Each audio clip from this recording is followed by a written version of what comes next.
अस्सलामुअलैकुम guys, welcome back to code lab with Maryam.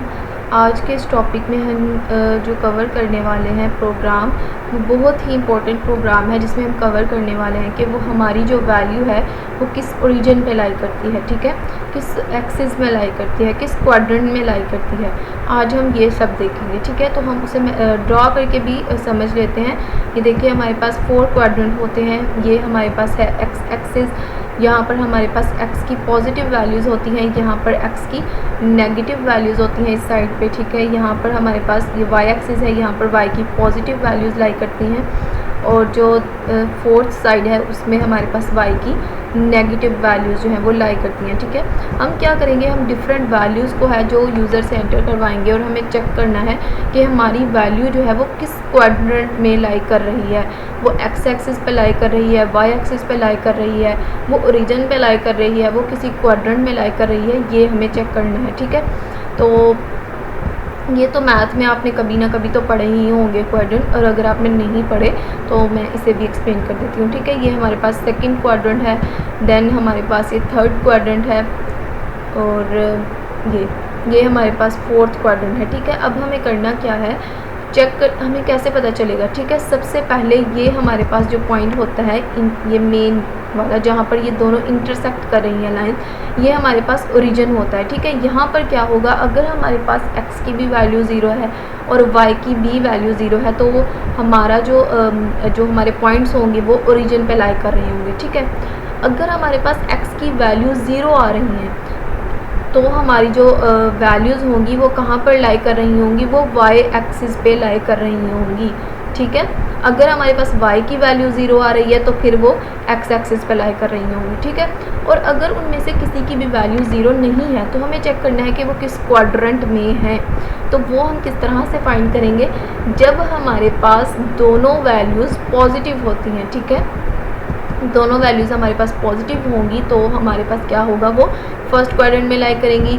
और हमारे पास जब सेकंड क्वाड्रेंट में क्या होता है कि x नेगेटिव हो जाता है लेकिन y पॉजिटिव ही रहता है। थर्ड क्वाड्रेंट में क्या होता है, हमारे पास दोनों वैल्यू जो है वो नेगेटिव हो जाती हैं। फोर्थ क्वाड्रेंट में क्या होता है, हमारे पास y जो है वो नेगेटिव होता है बट x पॉजिटिव होता है। हमेशा हम x को ही पहले लिखेंगे, ठीक है। तो चलिए स्टार्ट करते हैं अपना प्रोग्राम। हम इसे ना लॉजिक के ज़रिए भी समझेंगे, ठीक है। सबसे पहले हमें क्या करना है, दो वेरिएबल्स डिक्लेयर कर लेते हैं। सॉरी, आज हम फ्लोट डाटा टाइप के साथ काम करेंगे, ठीक है। फ्लोट के ना हम 2 वेरिएबल्स ले लेते हैं, ठीक है। उसको हम यूज़र से एंटर करवाएंगे। तो सबसे पहले हमें क्या करना है, enter value of X and Y, ये यूज़र को मैसेज पास करेंगे ऑफ एक्स एंड वाई, ठीक है। ये यूज़र को मैसेज पास करेंगे और देन स्कैनएफ में हम क्या है, वैल्यू को रिसीव कर लेंगे। %f यूज़ होगा, %f यूज़ होगा। आप चाहें तो इसे सेपरेट भी रिसीव कर सकते हैं स्कैनएफ यूज़ करके। मैं एक ही स्कैनएफ में जो है वो रिसीव कर रही हूँ, ठीक है। यहाँ पर आ जाएगा y हमारे पास, ठीक है। अब हमें क्या करना है, अब हम इफ़ स्टेटमेंट लगाएंगे, इफ़ की कंडीशन के ज़रिए चेक करेंगे, ठीक है। पहली कंडीशन हमारे पास क्या होगी, हो सकता है हमारे पास x की वैल्यू भी 0 हो, और नहीं बल्कि एंड हमारे पास जो y की वैल्यू है वो भी 0 हो जाए, ठीक है। आपने यहाँ पर ध्यान रखना है कि आपने और का साइन यूज़ नहीं करना, एंड का साइन यूज़ करना है, ठीक है। तो देन हमारे पास क्या होगा, ये जो एम्फर साइन का है ना, ये हमारे पास जब हम कंपैरिजन कर रहे हो तो एज अ एंड जो है वो बिहेव करता है, ठीक है। तो जब दोनों की वैल्यू 0 होंगी तो हम प्रिंट करेंगे। हम डिफरेंट तरीके से प्रिंट कर सकते हैं। हो सकता है हम खाली मैसेज पास कर दें, या फिर हम साथ में वैल्यूज़ भी प्रिंट करना चाहिए, आपकी अपनी जो है वो चॉइस है, ठीक है। तो हम साथ में वैल्यू भी जो है वो प्रिंट करेंगे, ठीक है। तो हम लिख लेते हैं यहाँ पर वैल्यू लाई एट ओरिजिन, ठीक है। यहाँ पर क्या हो रहा है, वैल्यूज़ हमारी ओरिजिन पे जो है वो लाई कर रही हैं।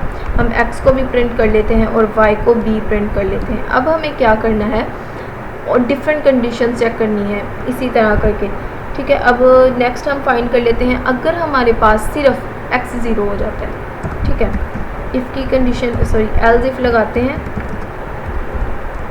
ये सिर्फ हमारे पास x जो है वो 0 हो रहा है, y 0 नहीं है, तो फिर क्या होगा वो मैं आपको समझा चुकी हूँ कि क्या होगा हमारे पास। हम प्रिंट कर देंगे कि वो किस कहाँ पर लाई कर रहा है। इसी को ही कॉपी कर लेते हैं।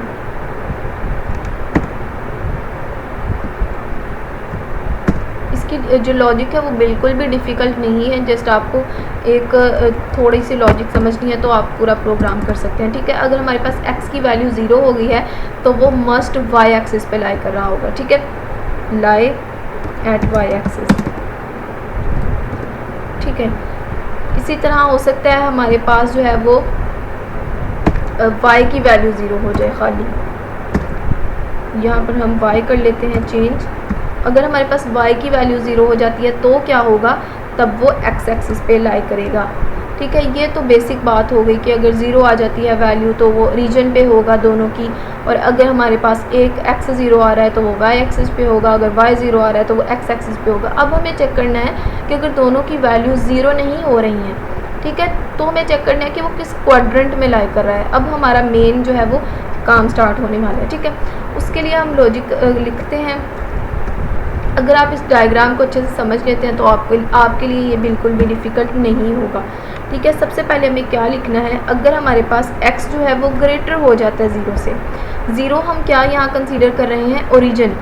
जब भी हम 0 लिख रहे हैं इसका मतलब है हम ओरिजिन लिख रहे हैं। ठीक है, x हमारे पास ग्रेटर हो रहा है 0 से और y भी जो है वो हमारे पास ग्रेटर हो रहा है 0 से। देन क्या होगा, आप खुद ही इस डायग्राम से जो है वो देखें और मुझे कमेंट में बताएं कि क्या होगा। ठीक है, ये देखें x जो है वो भी ग्रेटर हो गया 0 से, यानी कि x भी इस साइड पे मूव करने लगा। आपको पता है पॉजिटिव वैल्यूज़ होंगी अगर x पॉजिटिव है तो ग्रेटर है तो। अच्छा, y भी जो है ना वो 0 से ग्रेटर हो गया, तो y भी इस साइड पे मूव करने लगा, तो यानी कि वो इस क्वाड्रेंट में लाई करने लगे, किसमें, फर्स्ट क्वाड्रेंट में लाई करने लगे। ठीक है, यहाँ पर हम प्रिंट कर लेते हैं कॉपी करके।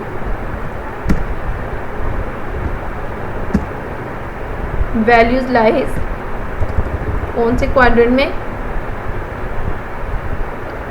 In first quadrant.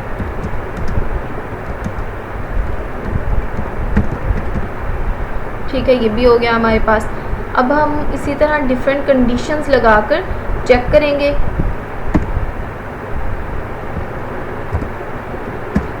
ठीक है, तो अब तो हमारे पास x भी ग्रेटर हो गया, y भी ग्रेटर हो गया। अब हम क्या करेंगे, इनमें से एक को ग्रेटर रख के देखेंगे, फिर दूसरे को ग्रेटर रख के देखेंगे, इस तरह चेक करेंगे। अब हम क्या करते हैं, x को लेस कर लेते हैं, यहाँ पर x को लेस कर लेते हैं, लेकिन y को ग्रेटर रख के चेक करते हैं। जैसे अब देखें इस क्वाड्रेंट में, देखिए हमारे पास x लेस है लेकिन y क्या है, वो ग्रेटर है।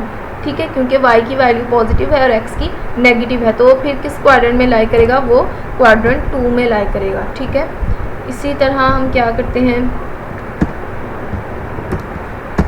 थर्ड के लिए क्या होगा, थर्ड में दोनों वैल्यूज जो है वो हमारे पास पॉजिटिव होती है, मतलब x भी लेस देन 0 होगा, y भी लेस देन 0 होगा हमारे पास। ये ले, थोड़ा थोड़ा सा आपको चेंज करना है, जस्ट क्या करना है, आप डायग्राम अच्छे से समझ लें क्वाड्रेंट के, आपको अगर अंडरस्टैंडिंग हो तो आप इजीली कर सकते हैं। ठीक है, तो कंट्रोल भी कर लेते हैं। अब हम 4 वाले के लिए, 4 में क्या होगा, हमारे पास y पॉजिटिव है, यानी कि y तो ग्रेटर 0 ही होगा। y क्या होगा, y ग्रेटर 0 ही होगा, लेकिन x जो है वो लेस होगा, x लेस देन 0 होगा, सॉरी x ग्रेटर 0 होगा एंड y भी ग्रेटर 0 होगा। ये देखें हमारे पास, यहीं से देख लेते हैं, खुद ही अंडरस्टैंडिंग हो जाएगी। ये देखें हमारे पास जो है ना वो फोर्थ क्वाड्रेंट में क्या होता है कि प्लस और नेगेटिव। अब हमें ये चेक करना है कि ये किस में लाई कर रहे हैं। अब ये देखें हमारे पास, अगर आप गौर करें, हमारे पास जो है ये जो सेकंड क्वाड्रेंट है और फोर्थ क्वाड्रेंट है ये ऑपोजिट है, ये ऑपोजिट है, तो फर्स्ट क्वाड्रेंट और सेकंड क्वाड्रेंट ऑपोजिट है, तो हम इनको इजीली यहाँ से भी देख सकते हैं। ठीक है, जब सेकंड क्वाड्रेंट में लाई कर रहा था तो हमारी क्या थी, हमारी थी कि x जो है वो लेस होगा 0 से। ठीक है, क्योंकि यहाँ पर x हमारे पास नेगेटिव आ रहा था, लेकिन यहाँ पर x हमारे पास पॉजिटिव आ रहा है, और यहाँ पर y हमारे पास जो है वो पॉजिटिव था।